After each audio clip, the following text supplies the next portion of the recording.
Hey, friends out there, this is Thursday, June 17th, 2021, and it is just about 6:32 or so in the morning here in Northern California. And as usual, I'll talk about several different things. The theme that I would like to stay on, if possible, today is pointing out that we have a lot of societal problems in this 21st century when we're supposed to have made all this progress, right? I mean, that's what it's all about, becoming more and more civilized as a society, not less and less. We would all agree that that's fair to define progress in that manner. And, the reasons are mainly, just to get to it, is that it's a conflict of interest. That in order for a lot of people's careers to be relevant and for them to have relevance in society, we need certain problems to persist and preferably to increase, which will give them more job security and more relevance. And that is very desirable. You see, we're so profoundly manipulated by freaks, essentially.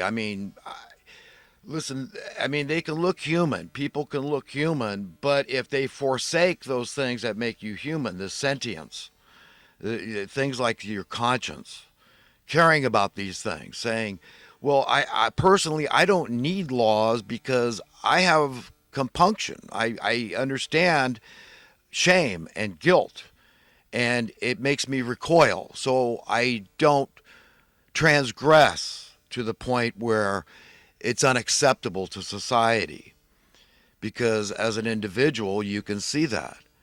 Okay, we all inherently, intuitively, instinctively understand the golden rule, which is to essentially just treat others the way you would like to be treated. So even a little child can understand this logic, this theory, this philosophy, this fact, okay, that it makes perfect sense. Yes, why on earth would you ever treat anybody in a manner you do not want to be treated? But yet we live in a so-called civilized society where that is the rule of the day, is that rule is just religious hoo-ha. And you don't need to prescribe to that at all. So you get into your business, you get your degree from college, whatever it is, you go out there and you figure out how to make a lot of money. And it's all about, hey, it's a rat race, dude. Get with it. Be pragmatic. Get a little common sense here. Okay? It's dog eat dog. It's a rat race. So you in your business affairs, you metaphorically, you cut throats. You step on toes, you do whatever it takes. And if people, there's got to be collateral damage, human beings, human lives, so be it. But you're not going to be one of those numbered among the failures in society. You're going to be a winner. You're going to succeed. You're going to make a lot of dough. Okay? That's all you know. And you don't give a crap about conscience. It does not buy you those nice things, right?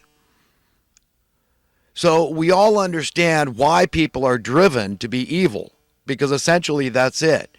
You're evil.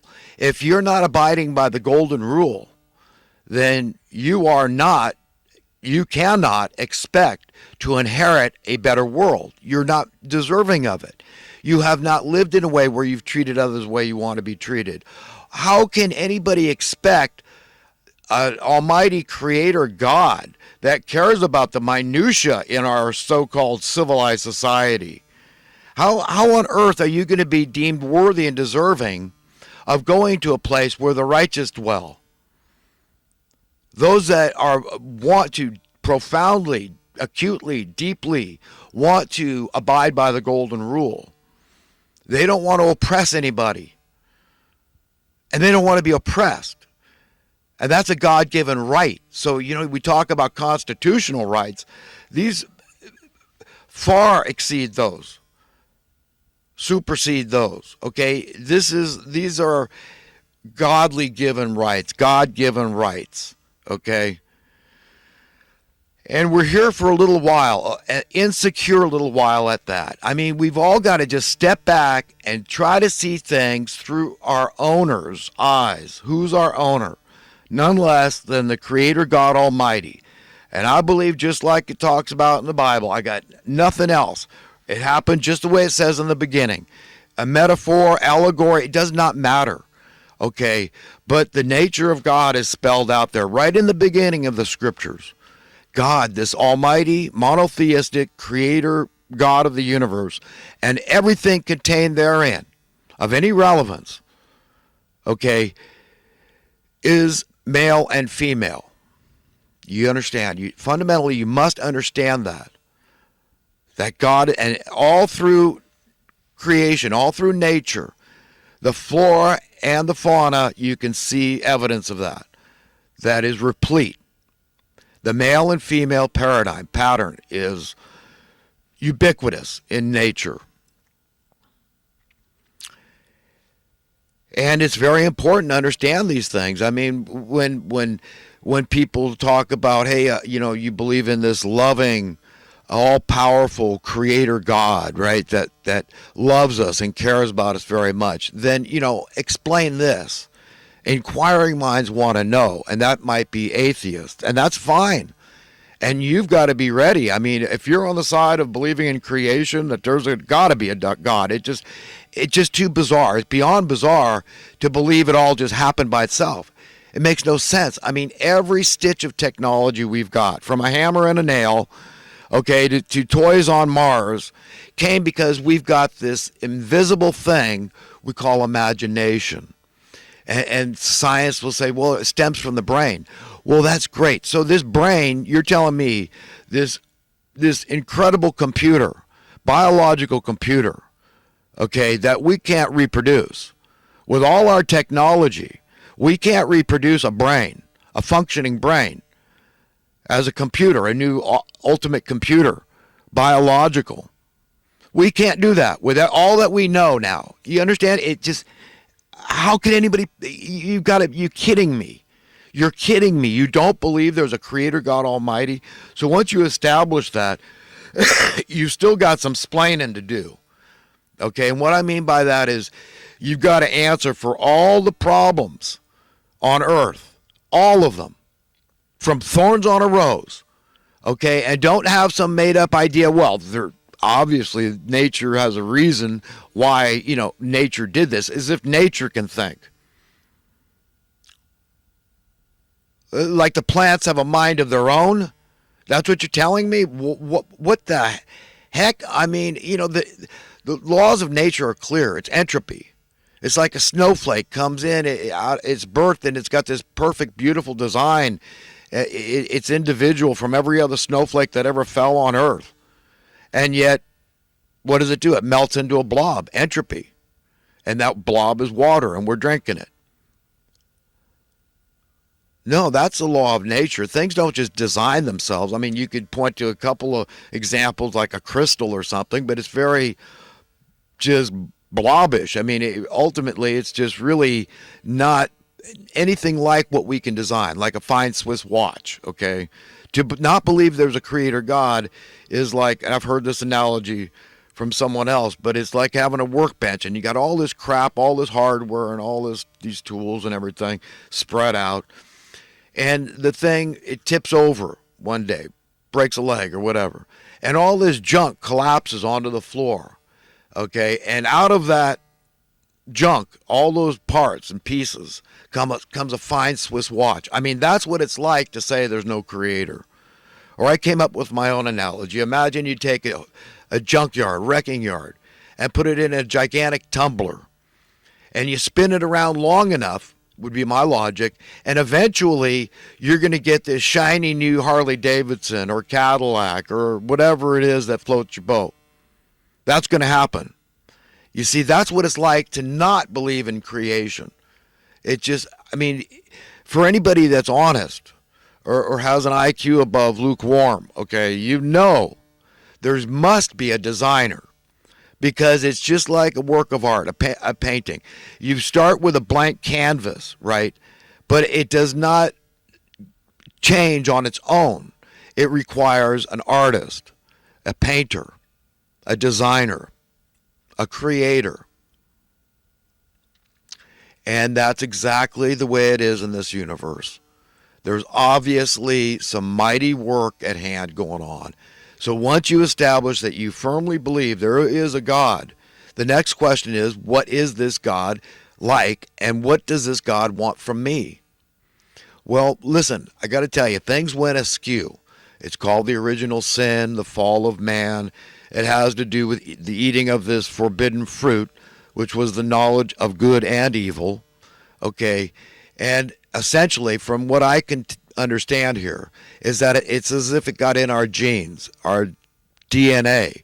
When we decided to not listen to God's advice, okay, his warning, his caution, with our free will choice, being these very special creatures, that we could eat of anything else in the garden but just this one tree.